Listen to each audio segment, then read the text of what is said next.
कक्षा 10 का प्रश्नावली 3 भी है। यूपी बोर्ड का ये सवाल है। उत्तर प्रदेश 2024 में ये सवाल पूछा गया था। यानी ये सवाल कितने नंबर का है? 3 नंबर का। 3 नंबर का प्रतिस्थापन विधि है। लिखा है एग्जाम्पल नंबर 2 है। एग्जाम्पल भी आता है, उदाहरण भी। ये नहीं है कोई उदाहरण नहीं आता, एग्जाम्पल भी वो भी आता है। उदाहरण नंबर है 2। निम्न रैखिक समीकरण को प्रतिस्थापन विधि से हल करना है। प्रतिस्थापन विधि मतलब हो गया यहाँ पे 2x प्लस 10 बराबर यहाँ पे कितना है? 25। अब ध्यान देंगे 2x प्लस 10 जो हमारा है बायां पक्ष है, 25 है यहाँ दाहिने पक्ष है। तो हम इसमें से क्या करेंगे? प्लस 10 को प्रतिस्थापन कर देंगे तो 2x बराबर 25 प्लस आएगा तो हो जाएगा माइनस हो जाएगा। यहाँ पे ध्यान देंगे तो 2x बराबर होगा, यानी 10 जाएगा तो कितना बचेगा? 15 बचेगा। 2x बराबर 15। कोई चीज़ नहीं, बुढ़े गति नहीं, 2 से 15 में भाग देंगे। हमारा x का मान आ गया कितना? 15/2। यानी आंसर हमारा कितना आ गया? x बराबर 15/2। यही प्रतिस्थापन विधि होता है, जिसको हम क्या करना है? प्रतिस्थापन विधि से हल करना है। लेकिन सबसे पहले हम ध्यान देंगे क्या लिखा हुआ है? 0.2x यानी 0.2x प्लस 0.3y। सबसे पहले एक कंफ्यूज करने के लिए छात्र हैं, छात्राओं को कंफ्यूज करने के लिए एक पॉइंट भी दिया हुआ है। 0.2x प्लस 0.3y बराबर 1.13 है। कामा करके लिखा हुआ है 0.4x माइनस 0.5y बराबर 0 बराबर माइनस 0.7 है। यानी हम ध्यान देंगे समझाने के लिए यहाँ पे बताया हूँ। 3 नंबर का ये सवाल है, 3 नंबर का। अब ध्यान देंगे यहाँ पे 2x। सबसे पहले क्या है? 0.2x यानी 0.2x मतलब क्या हो गया? बराबर 2x। क्योंकि क्या किया है? 2 में भाग किससे दिया है? 10 से। और 2 में 2 का पहाड़ा 2 से 10 में भाग तो जाएगा नहीं, तो सबसे पहले 10 का पहाड़ा 0 मरतबा, यानी हम 0 यहाँ उतार देंगे तो बचेगा कितना? 2 हमारा आ गया। माइनस करेंगे तो 2 आ गया। अब यहाँ पे 10 लगाएंगे तो 0 यहाँ बढ़ जाएगा। 2 दूनी 20। घटाएंगे हम, घटेगा जब ये तो 0 आएगा मान इसका। यानी हमारा मान कितना आया? 0.2 यानी 0.2 खाली x लगाना है यहाँ पे तो 0.2x यानी हमारा मान आ गया कितना? यानी क्या करेंगे हम? यानी 2 में 10 से भाग दिया है। 2 में 10 से भाग दिया, यानी 10 से 2 में भाग तो जाएगा नहीं। तो पहले नंबर 10 को पढ़ा 0 मतलब पढ़ा 0 आया, 0 से घटाया हूँ 2 से 2 आ गया है। 10 लगाए तो 0 बढ़ा है तो 2 10 दूनी 20 यानी कटा है तो 0 आ गया। उसी तरह सभी सवालों को हम कर लेंगे। क्योंकि 0.3 है यानी क्या किया हुआ है? यानी 3 में क्या किया है? 10 से भाग दिया है तो 10 से 3 में भाग जाएगा नहीं तो 10 सुनाई 0 यानी 0 कर दिया है। और 3 में से 0 गया तो 3 ही बचेगा। अब यहाँ 10 लगाएंगे तो यहाँ 0 बढ़ गया, 10 33 यानी 0.3 यही दिया हुआ है यहाँ पे। यानी जो ये 0.y दिया है यही मान है इसका, यानी 30। घटाएंगे तो इसका मान हमारा 0 आ जाएगा। हम क्या करेंगे? सबसे पहले हम दशमलव को बदल देंगे। हम क्या करेंगे? नॉर्मल संख्या में बदल देंगे। लिखेंगे हल दिया है समीकरण हमारा दिया हुआ क्या है? बराबर का चिन्ह लिखेंगे 0.2x प्लस 0.3y बराबर 1.3। हम क्या करेंगे? लिख देंगे। दूसरा है 0.4x माइनस 0.5y बराबर 0 माइनस 0.7। अब ध्यान देंगे हम इसको क्या करेंगे? लिखेंगे 2 समीकरण है, समीकरण 1 और 2 है। लिखेंगे दिए गए निम्न समीकरण को निम्न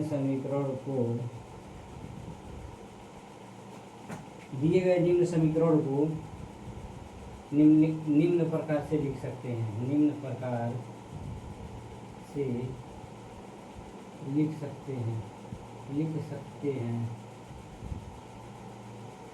लिख सकते हैं जैसे में क्या किया हुआ है? यानी 0.2 यानी 2 में क्या किया है? 10 से भाग दिया तो कितना हुआ? 0.2 यानी किसका मान क्या हो जाएगा? 2x प्लस इसमें क्या है? यानी 3 में क्या किया गया? 10 से भाग दिया तो 0.3y हो गया, तो यहाँ लिखेंगे 3x बराबर। उसी तरह 13 में क्या किया? 10 से भाग दिया तो 1.3 हो गया, तो इसको हम बदल देंगे तो यहाँ पे हो जाएगा 13। तो ये हमारा क्या हो गया, समीकरण 1 हो गया। उसी तरह यहाँ बराबर का चिन्ह देंगे, 0.4x है यानी 4 में 10 से भाग दिया तो 0.2 है, तो यहाँ लिखेंगे 4x। उसी तरह यहाँ लिखेंगे 5y -5y बराबर माइनस 0.7 है, यानी 10 से भाग दिया है 7 में, तो यहाँ होगा 7। तो ये हमारा समीकरण क्या हो गया, 2 हो गया। लेकिन हम क्या कर ध्यान देंगे, हम इनको क्या करेंगे, प्रतिस्थापन विधि से हल करेंगे। हम लेकर समीकरण ये पूछ चलेंगे, लिखेंगे प्रतिस्थापन करने पे, प्रतिस्थापन विधि है ना, प्रतिस्थापन विधि का मतलब यही होता है कि अगर मानते हैं अगर कोई संख्या यहाँ 2x है प्लस 4 बराबर यहाँ पे दिया है 8। अब ध्यान देंगे बाया बचे तो यहाँ बचे, तो 2x बराबर लिख देंगे प्लस 4 प्रतिस्थापन हो रहा है 8 की तरफ माइनस हो जाएगा, यानी 2x बराबर 4 कट जाएगा, 2 एकम 2 2 दूनी 4, यानी x का मान हमारा कितना आ गया, 2 आ गया है। हम समझाने के लिए बताए हैं क्योंकि जगह नहीं होगा, इसके लिए हम इसको मिटा देते हैं।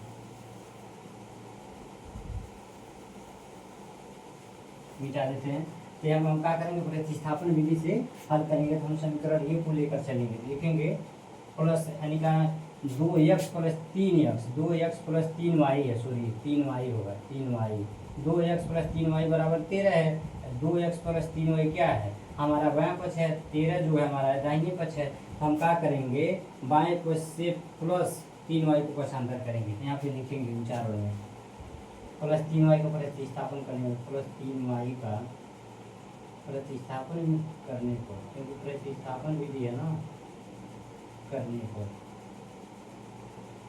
प्रतिस्थापन करेंगे तो माइनस हो जाएगा, क्योंकि प्लस में है 2x बराबर 13 प्लस 3y आएगा तो हो जाएगा माइनस। अब हम ध्यान देंगे 2x बराबर 13 माइनस 3y, यहाँ पे कोई चिन्ह नहीं है तो पूरे का चिन्ह, यानी 2 से हम क्या करेंगे 13 माइनस 3y भाग दे देंगे, यहाँ लिखेंगे x बराबर 13 माइनस 3y बटा, गुणे के चिन्ह है तो गुणे के लिखेंगे 1/2 अंश बटा हर है, इसको भी अंश बटा हर हम कर लेंगे, लिखेंगे बराबर का चिन्ह, x बराबर गुणा हो जाएगा 13 माइनस 3y करने में उतना ही होगा, 2 एकम 2।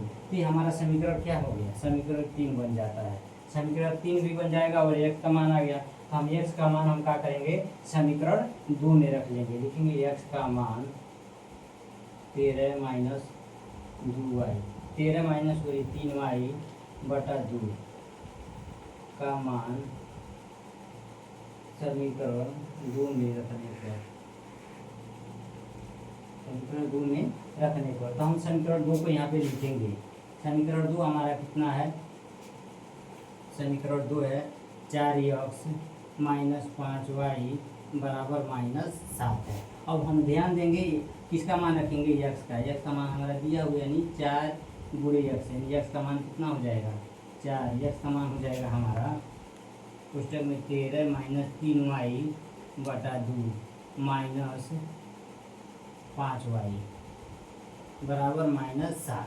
अब हम ध्यान देंगे कटने वाला सवाल है, कट जाएगा 2 और 4 से कट जाएगा, 2 एकम 2 यहाँ 1 हो जाएगा, 2 दूनी 4 यहाँ 2 हो जाएगा। अब ध्यान देंगे अब 2 से 13 गुणा 13 दूनी 26 हो जाएगा, 13 दूनी 26, 3 दूना 6y, यहाँ पे माइनस 5y बराबर माइनस 7।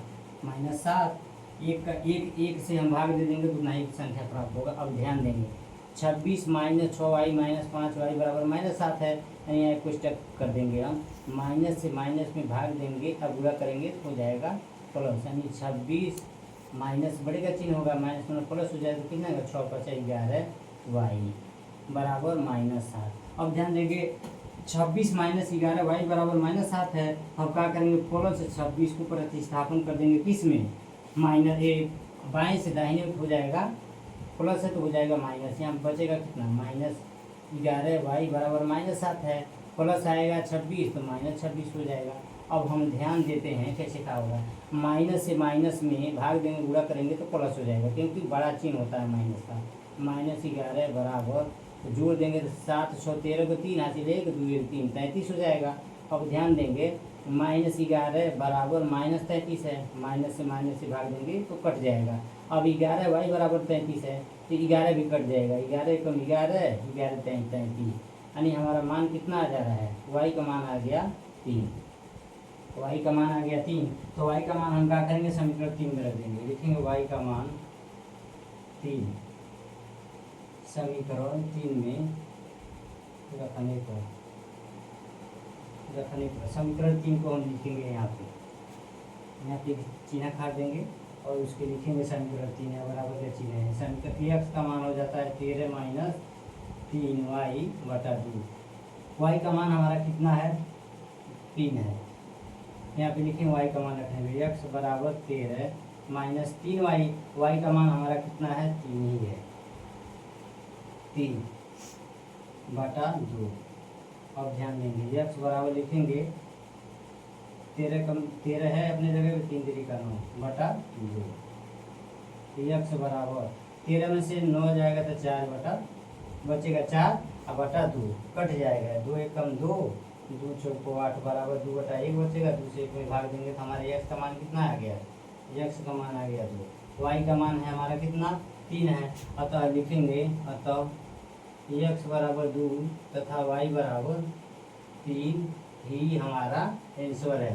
जब x और y का मान दोनों आ जाए तो हम चेक कर लेते हैं कि हमारा समीकरण बराबर है कि नहीं है। दोनों समीकरणों को हम चेक कर लेते हैं कि हमारा समीकरण बराबर है कि नहीं है। अब ध्यान देंगे 2x प्लस 3y बराबर क्या है, 0.2x प्लस 0.3y बराबर 1.13 है। 0.4x माइनस 0.5y बराबर 0.7, यानी उसके बराबर क्या है, 2x प्लस 3y बराबर 13 सिद्ध करना है। अब दूसरा है 4x माइनस 5y बराबर माइनस 7 है कि नहीं है, टेस्ट होगा दोनों का। दूसरा हमारा समझ लीजिए कि हम समीकरण 1 हमारा जो है 2x प्लस 3y बराबर है 13, दूसरा है 4x माइनस 5y बराबर माइनस 7। अगर बराबर आ जाएगा तो समझेंगे कि हमारा समीकरण सही है और सत्य है, नहीं तो गलत है। यानी 2 गुणे x का मान हमारा कितना है, 2 है, प्लस 3y का मान है 3 बराबर है 13। अब ध्यान 2 चौको 2 दूनी 4, 3 3 का 9, 3 3 का 9 बराबर 13, 9 4 कितना होता है 13, 13 बराबर 13। यानी हमारा समीकरण क्या है, 2x प्लस 3y बराबर 13, यानी हमारा समीकरण संतुलित है और बराबर है। 4x माइनस 5y बराबर माइनस 7 के हमको हल करना है, यानी 4 गुणे x का मान है 2 माइनस 5 गुणे y का मान है 3 बराबर माइनस 7। 4 दूनी 8, 5 3 15 बराबर माइनस 7। अब ध्यान देंगे यहाँ पे प्लस 8 माइनस 15 बराबर माइनस 7 है, तो माइनस 15 में से प्लस 8 जाएगा तो माइनस 7 बचेगा, यानी माइनस 7 बराबर माइनस 7। यही हमारा आंसर हो जाता है, एकदम सत्य है।